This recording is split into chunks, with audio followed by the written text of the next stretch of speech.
Some of the latest things that are coming out of the scientific community, they're saying revolt. They're saying the governments aren't listening, these corporations aren't listening. You know, this is the biggest threat the region's faced since World War II, and that's certainly how it feels. You know, we are under a foreign invasion. There is a system in place that is not responding fast enough. We have a crisis in democracy. People realise that the politicians are no longer representing us. Because I think we have a big problem in this country where corruption is now getting really out of hand. I feel that there's an enormous amount of support right across the community. The community don't want this. This isn't just a lunatic fringe or a bunch of hippies. This is actually every single person. And we have the right to protect and protest. You don't get 3,000 people at dawn at a blockade site without it being mainstream.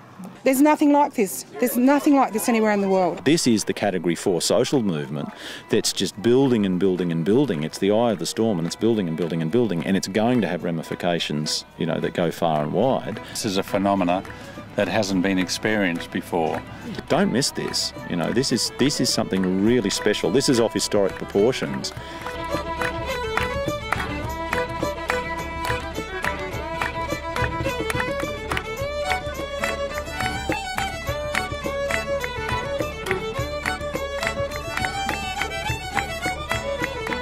I'm standing here at Gate A of Bentley Blockade, where a group of concerned citizens have gathered to protest against the mining company Metgasco, who have a plan to bring in a drilling rig and mine for unconventional gas. Councillor Barry Longland, I'm the Mayor of the Tweed Shire, and I'm here to represent the strong position in our Shire against coal seam gas mining. We hear a lot of stories coming back to the Tweed about what's happening out here at Bentley. So I thought it was in my interest to come out and inform myself and engage with the organisers and find out a bit more about how well this is organised here. And I must say I'll be taking back a message to the residents back in the Tweed that we've got a protest movement here that's very focused on the issue and very orderly. And you're about to go up the tripod? Yes, yeah, we're going to climb the tripod, Danielle and I, as a demonstration of our support for the movement here.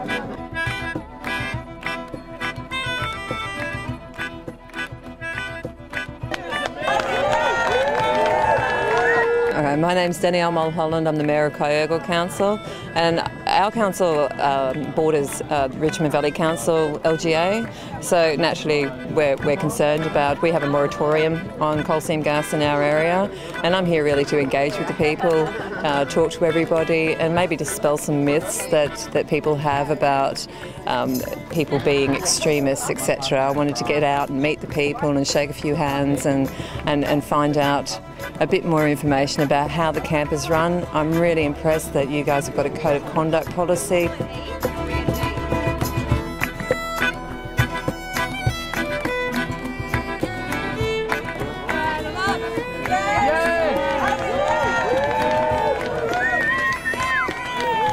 Anywhere between 500 to 1,500 gas wells is planned for the Northern Rivers region.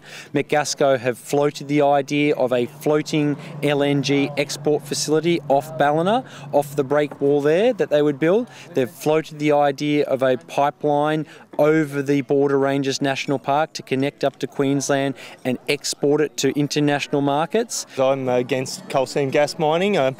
They say this isn't a coal seam gas mine that they're putting in here. They're saying a tight sands gas, but it's the same thing. It means fracturing the ground and pouring chemicals down there and turning this place into an industrial wasteland.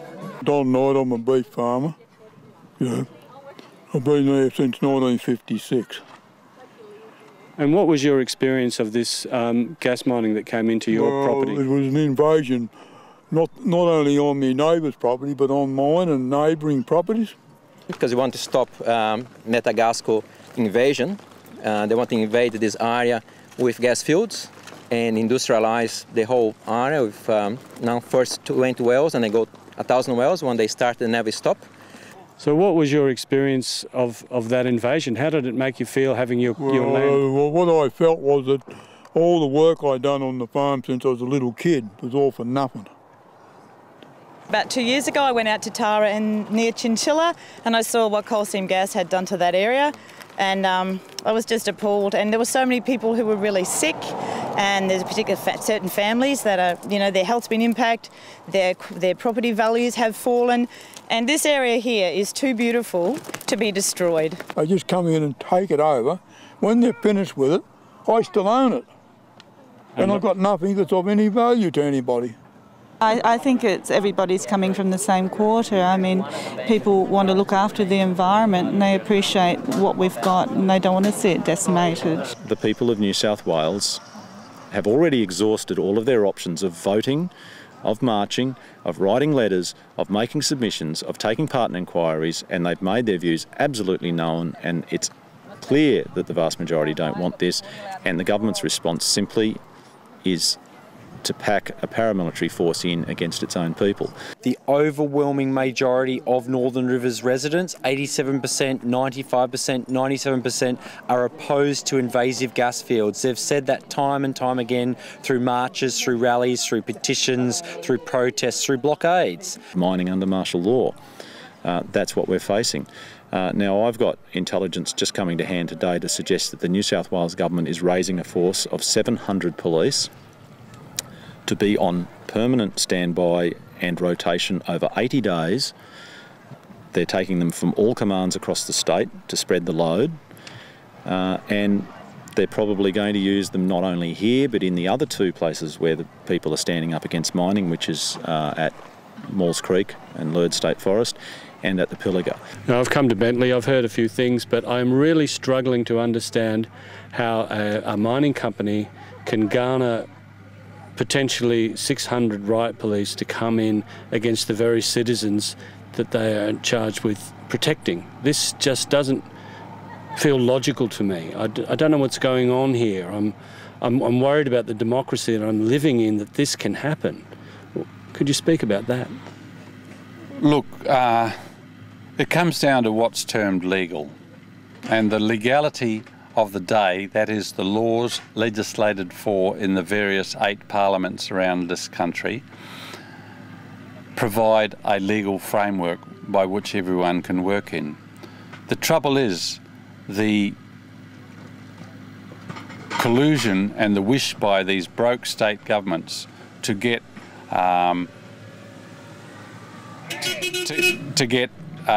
revenue in, and the New South Wales government has said in its inquiry of 3.5 years ago, Senate inquiry, they wish to receive $1 billion in 2017.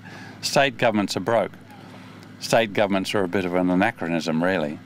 And so they are seeking to facilitate it, and the way they facilitate it is through regulation. So as long as you tick all the boxes that are regulated for and policies made, and bearing in mind the regulators are always behind the industry. It's the industry pushing the regulators. The mining industry has spent decades really worming its way into positions of influence into all of our major political parties, particularly Labor, Liberal and National Party, and as a consequence worming its way into a position of influence in all of our parliaments. And so that's what we're really faced here. And the issue of democracy could not be starker than it is at the Bentley Blockade and in the Northern Rivers, because, you know, we had a proper Australian Electoral Council poll conducted in Lismore in which 87% of the population voted no to gas. We've had university research done in the Richmond Valley, which is right next door, which is supposed to be the heartland of support for the industry. 65% of the population in Richmond Valley are against the industry and only 16% in support. Now that's methodologically approved university research and an Australian Electoral Council poll. This is just, you know, we're not just making this up.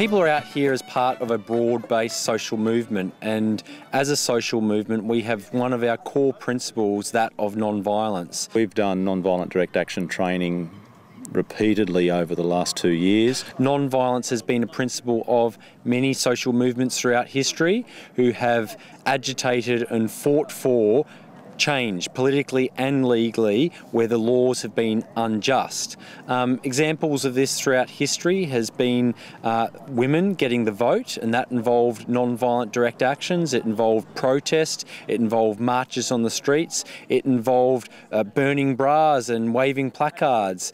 Other examples include obviously Gandhi's salt marches in India. And when we have the really big days here where a lot of new people come in, they are essentially training sessions, and a lot of what's going on in this camp is that, you know, ordinary people are coming here and learning about non-violent direct action simply by being here. And that's the power of non-violent direct action. It's actually taking action, it's empowering people and making people realise as a whole, as a community, together we can stop this invasive industry. And this camp is just such a perfect example of what non-violent protest is about, and it's incredibly safe. I mean, there's so many kids and dogs and people from all walks of life here.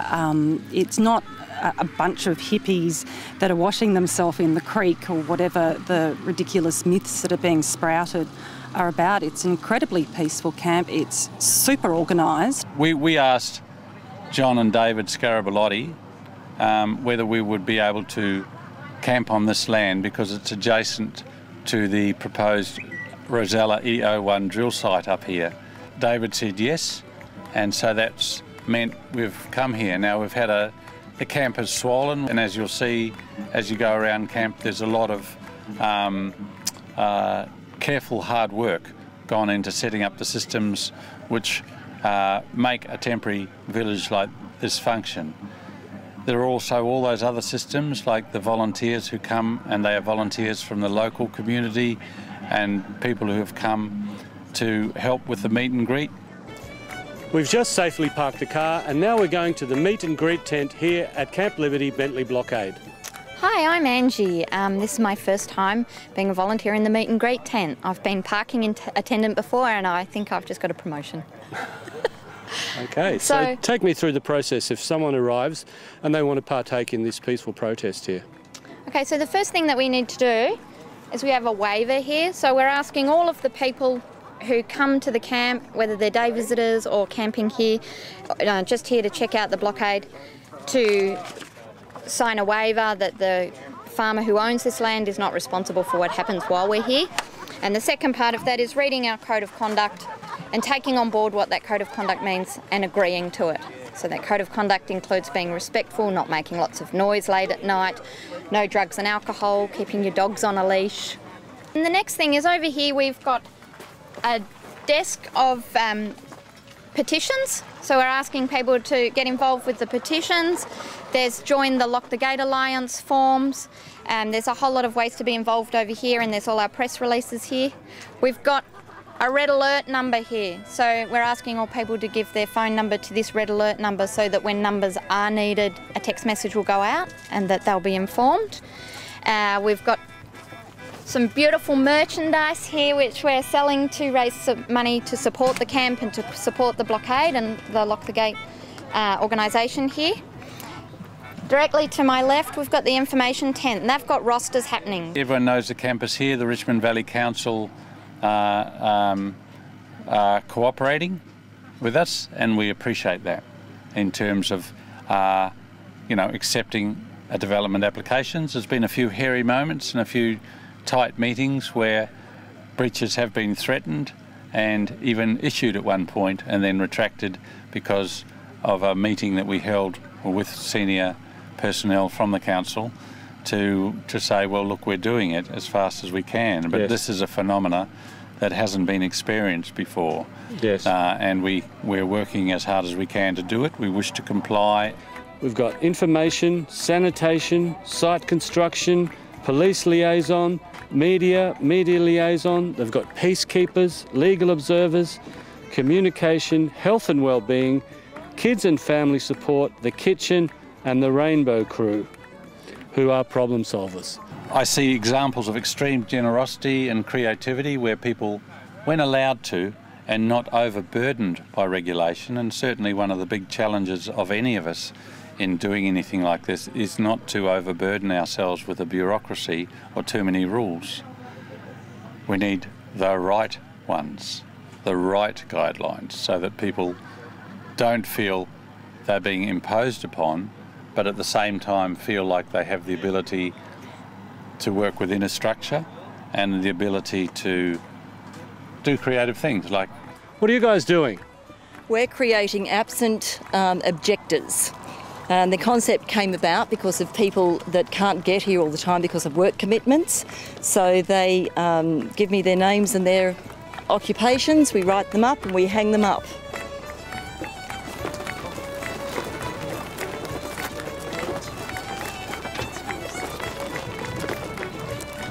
There's childcare worker, business owner, fashion student, carpenter. There's people from every walk of life who've lent their support to Camp Liberty. I've just stumbled across this tent here called the Knitting Nanas. We'll just have a chat to one of these famous knitting nanas. Hi, what's your name? Hello, I'm Jan. Okay, and you're a knitting nana? Yes, in training. In training? Some of them have been doing this for a lot longer than me. Yeah. So you're a newbie? Yes. And how you find being a knitting nana? Well, it's really interesting how people come here and ask different questions. We do have our little statement of duties here, but when there's nobody else at the other tents, they'll come and see us. Yeah, Right. so it's a really good community thing to do. Yeah. You're a kind of support team. Yeah. For what? Yeah. We're carers. It's Nana carers. So we care for the people who lock on up at the gates. So we go up and give them band-aids and water and all sorts of things that they need to ensure that they're comfortable. Yeah. On the one level, it's about stopping a drill rig up on this hill, but it's about so much more than that. When I see thousands of people, particularly conservative people, older people, farming people, and common people from town who've never been protesters before, coming to a protest, they've put their foot over a line, and it's a huge learning experience. And the first thing that happens is all of those illusions that society has that protesters are something different to citizens start to fall apart. Yes. And people start to walk that new journey from a passive citizen to an engaged citizen. So the Minister, New South Wales Minister for Resources, said that there was a lot of extremists out here. I'm feeling pretty scared being near you. Are you extreme or? My grandson said that we look a pretty frightening lot. So I was just about to read about that, what the Minister said. And here we have one of the extremists at the Bentley Blockade, Camp Liberty. I am shaking in my boots, people. The fear is just running through. My blood is curdling being with this woman. It's so scary. Ooh. You come along and suddenly there's a bunch of stainless steel tables and there's a whole cafe set up here or a coffee machine, and the cafe has stainless steel benches. Or there's a communications tent being moved around, and there've been deliberate steps like to employ someone as a camp manager, the wonderful Robin as a camp manager, and she walks around with a clipboard and she gets stuff done.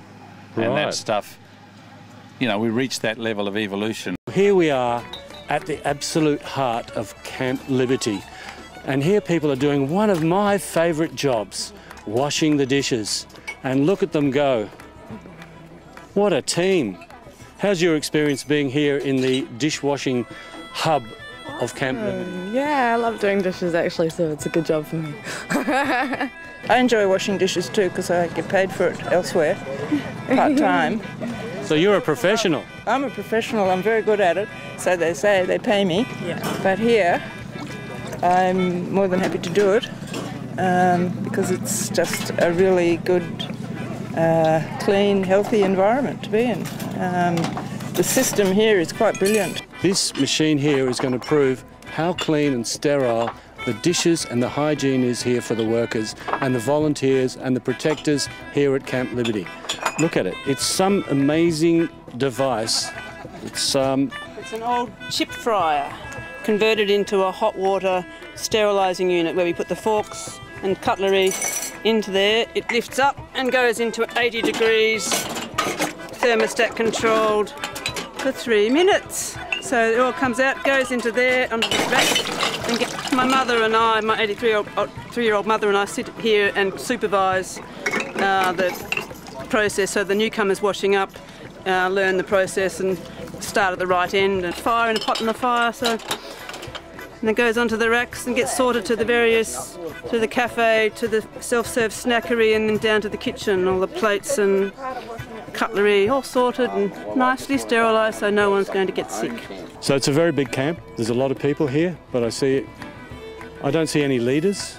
I don't see anyone telling anyone else what to do. It seems like a beehive almost. Could you speak about that for me? Yes, it's fascinating. It's a very good question, you know, because people turn up here and the thing it looks most like probably is a music festival. It looks like a blues festival or a Woodford or something like that.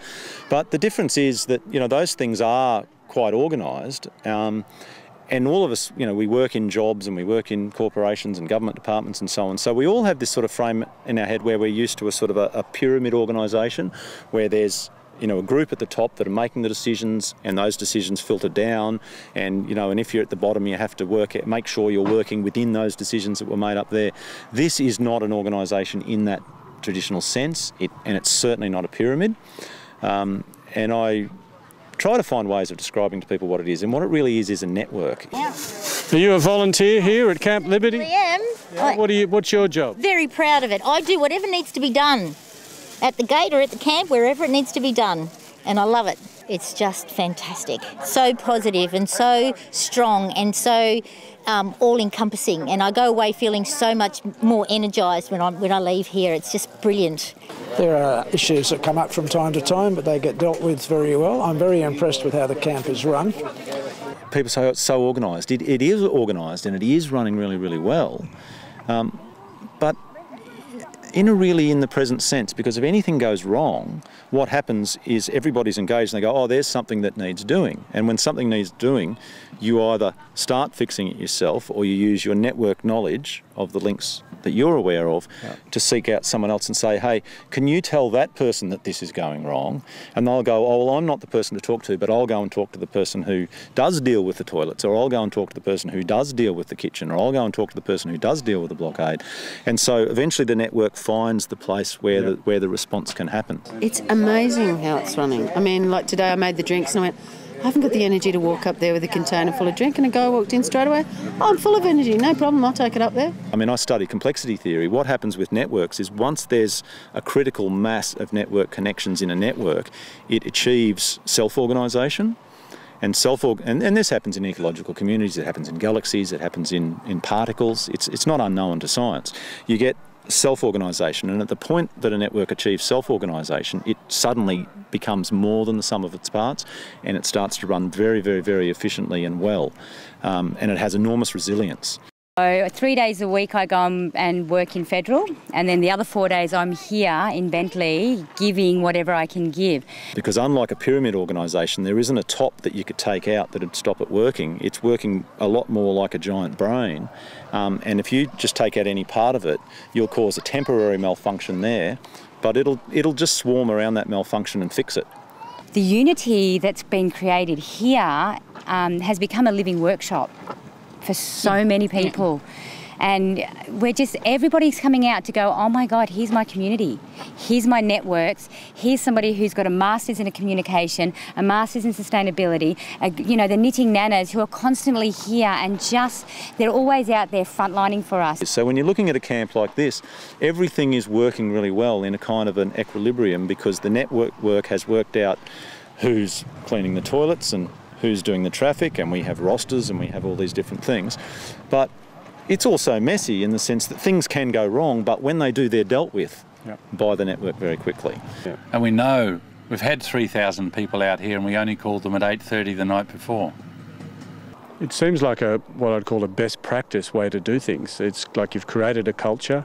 There's a lot of hope, I feel here.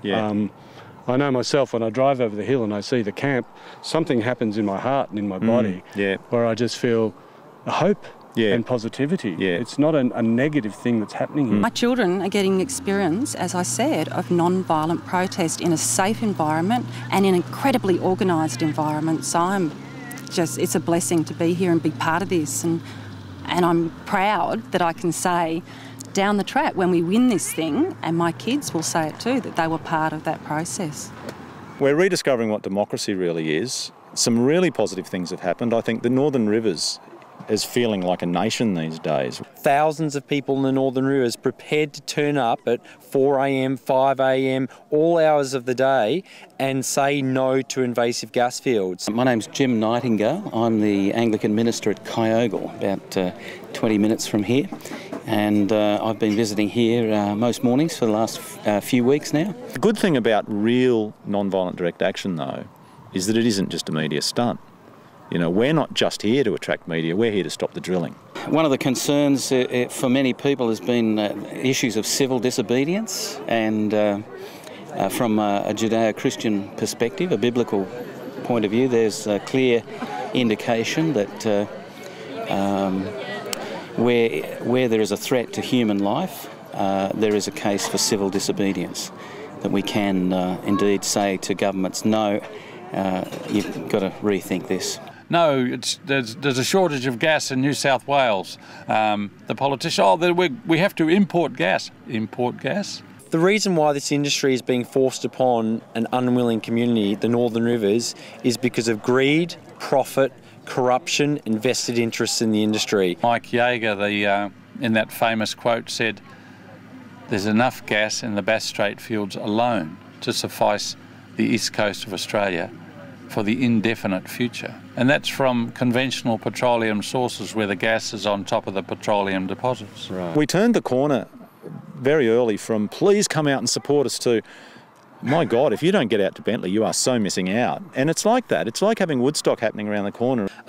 We obviously implore the police, we implore our politicians who are meant to represent us to say, no, we don't want this, don't send in the riot squad, don't send in the servants of the people who are here to protect us against peaceful protesters. There are political solutions to this, and those political solutions are to protect land and water, to say no to invasive gas fields in the Northern Rivers, and implement responsible mining legislation that allows mining to occur in appropriate places where agriculture, water and sensitive environmental places are ruled out. What we know is because we are the community, because we are the Northern Rivers, it doesn't matter how many riot police they send or how long they stay, they will go away again and we will still be the nation of the Northern Rivers, and we already know who each other are and we're going to stand up for it. It's that failure can't cope with persistence attitude that brings us up there in the end. There's a lot of strength in the camp, I really do. It's positivity, it's unity. People are coming together no matter what. They're on alert. It's not going to go. It's just not going to go. You know, we have to make a stand somewhere. The people in Australia really got to wake up and see what it is. I mean, there's so much corruption going on. It's all about money, greed. It will destroy the land, our water, our future and our food supply. So wake up, Australia.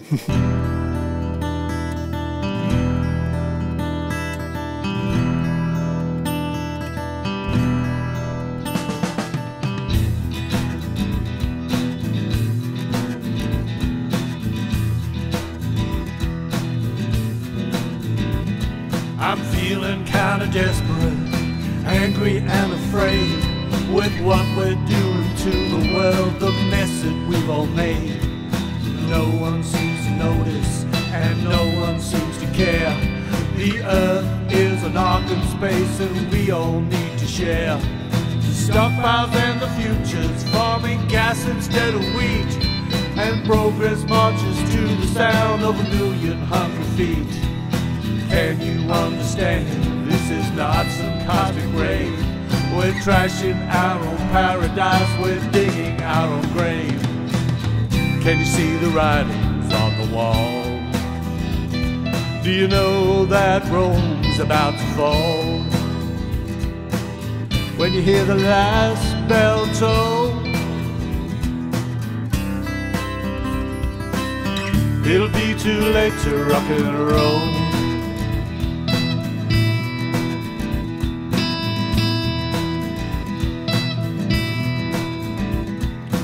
wealthy are all hiding behind their security door. Well, that's their answer for the homeless and the poor. And the greedy are in power and writing the plot. Well, loss equals profit and corporate means corrupt. There's a stench of treason, it's blowing in the air, it's flowing in the water, dams are breaking everywhere. When your bankrupt soul is grubbing in the trough, will you walk over children just to stay on top? Can you see the writings on the wall? Do you know that Rome's about to fall? When you hear the last bell toll,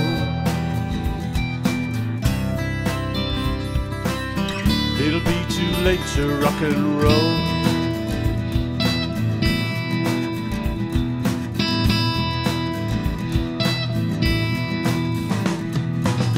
When greed is gone and Narcissus flaps his wings, we're told by sorry governments to take it on our chins.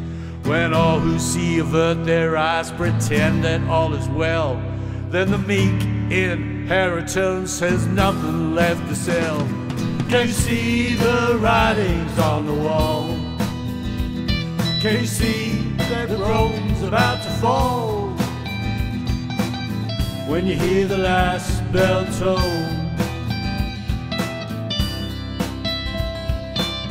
it'll be too late to rock and roll. When you see the writings on the wall, you know that Rome's about to fall. When you hear the last bell toll, it'll be too late to rock and roll.